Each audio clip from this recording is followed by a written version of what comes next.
Hey guys, welcome back to BackPocketGameReviews, and today we're going to talk about the best games of 2017. Boy, 2017 might not have been a great year for people in general. There were a lot of people were very triggered, and the internet was a very, very dark place in this year. And obviously, it started off very quickly by killing a lot of people, Carrie Fisher. So, we're going to actually talk about the good part of 2017 and what were the best games that came out. Now, keep in mind, this is my opinion. These are my favorite games that came out in 2017. These are the things that I appreciated the most out of this year. We're going to kick off the list with Splatoon 2. Yep, it was a really good game. If you've never played Splatoon, it's more of a casual online competitive experience. You are more concerned with covering the map with ink, sort of like a Tony Hawk Pro Skater tag mode, than you are actually killing other people. It's just kind of calming. It's one of those games you can play and you don't get the anxiety of a more competitive style game. Number 9, Wolfenstein 2. By the way, Wolfenstein 2, the new Colossus, was fantastic. If you haven't played it, you should. But I would recommend playing the New Order first, because it's going to kind of explain a lot. There's story that carries over between the two, and you got to know what's going on to really appreciate both, if that makes sense. However, that being said, they also dive a lot deeper into BJ Blazkowicz's psyche, and you see a more human side of BJ Blazkowicz as opposed to the Duke Nukem-esque kind of character that he normally plays. Number 8, Lord of the Rings Shadow of War. I absolutely love this game. It is very grindy, but I enjoy a good grind, especially when it's done correctly, and I felt that this did that. It gave you a story you're going to enjoy. There were a lot of huge upsides to Shadow of War. If you like Assassin's Creed and you like a good grind and you'd like Assassin's Creed to feel a bit more RPG-ish, this game's for you then. You'll absolutely love it. Number 7, Cuphead. Cuphead probably could have been further down this list. However, if I actually had a disc for the game, I probably would have rage snapped it in half by now. This game is like a cute 2D platformer with old school 30s and 40s animation styles if it got raped by Dark Souls. Yeah, that's essentially what this game is. And it'll make you hate your life. I'm pretty sure I've watched almost everyone I've watched stream it rage at some point. And if you watched my stream of it on Twitch, you got to watch me rage quit the damn game. It's a lot of fun, though. It is a great game. It's gorgeous visuals, awesome soundtrack.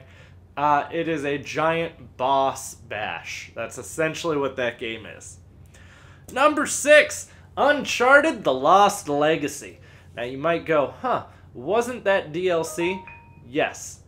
Yes, it is DLC, but it's such big DLC that it might as well have been a standalone game, and as a matter of fact, you can buy it as a standalone game. That's essentially what happens when you allow Naughty Dog to do what they want, and then they get very ambitious, and their DLC turns into a full-fledged game. It's very interesting to see Uncharted without Nate being the main character. Obviously, I'm a huge fan of Nathan Drake, but they do a really good job, and Chloe is a very easy character to start to like, especially in this game. So I think you should go pick it up. I don't feel you need to play 4 100% to actually enjoy this, but I do feel if you've played 4, it's definitely going to help.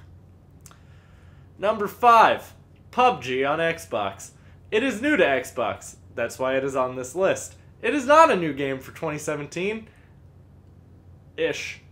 I believe it came out last year on PC. I don't really know when it actually started early access on PC, But it actually fully released this year on PC, so the finished product on PC is out, and they just patched a bunch of the stuff that was wrong with the PC version. It is a lot more stable than the Xbox version currently, but the thing that a lot of people tend to forget is this is an early access game. When this game came out for PC, it played like a giant piece of poop. It was not very well done. It had a lot of bugs, had a lot of issues. As time went on, they rolled a lot of those bugs out, added a bunch of stuff, and that game is almost indiscernible from its original release. But Xbox is now going through very similar things, and I would probably say the actual Xbox release to the game preview was a lot better than PUBG's PC release in its game preview. Just personal opinion. I think it's an awesome game. I know a lot of you have been playing it. Some of you have even been playing it with me. I just also got my first chicken dinner last night, the night before me recording this. Chicken dinner is what they say when you win. It's called Winner Winner Chicken Dinner. It's what comes up on the screen. It's very rewarding when you pull off a solo chicken dinner in that game. Number 4, South Park: The Fractured Butthole. If I really could have forced this further up that list, I would have. If you are a South Park fan or even an RPG fan or both, you're going to absolutely love this game. It takes in RPG elements, but it completely embodies the world of South Park, and it's so good it almost feels like you're playing an episode of South Park. You are literally in control of an episode of South Park, and it is unforgivingly offensive. It is going to do everything it can in its power to offend everyone at every turn. And it's fantastic. You should play it. I loved it. Everyone loved it who has played it that I've talked to. I've not had a single person who has played it say, "Oh, this game was terrible." Number 3, Mario Odyssey. I don't think any of you should really be shocked by this. Some of you might be shocked it's not further up the list. I'll probably tell you this game has one of the greatest soundtracks I've played this entire year, and it's easily the greatest platformer I've probably played in the last 5 years, give or take.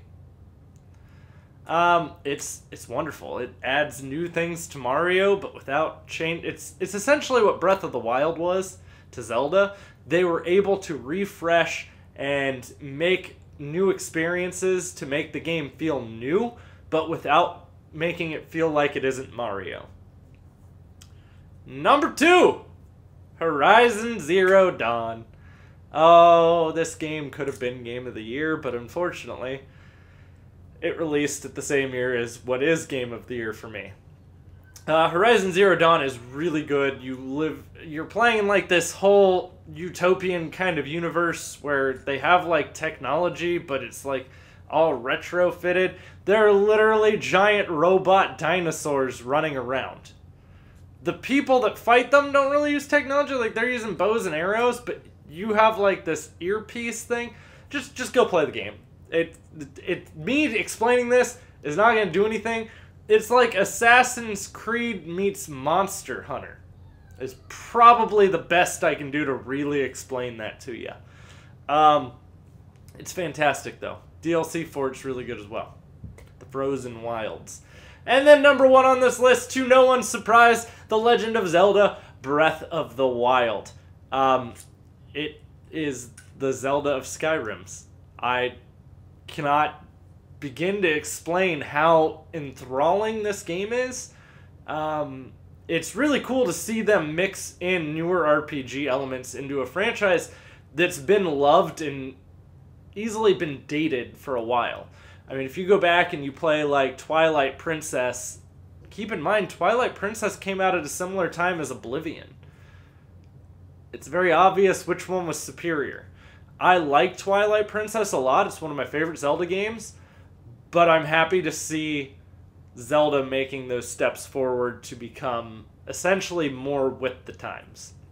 And Breath of the Wild delivered on all of it. Everything. It was amazing. Wonderful. You should go play it.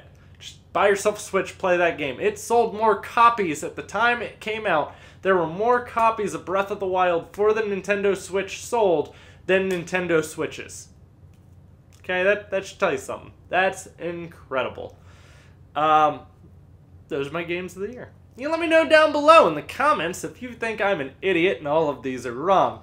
If not, and you enjoyed the video, don't forget to drop a thumbs up. If you absolutely hate my face, you can drop a thumbs down. If you're new here, don't forget to click that subscribe button. And if you're a really good shot, you should hit that bell. It'll let you know when I upload a new video. Show me your target skills. Guys, thanks for watching. I appreciate all you do for me here in the community. I will see you soon with plenty more content.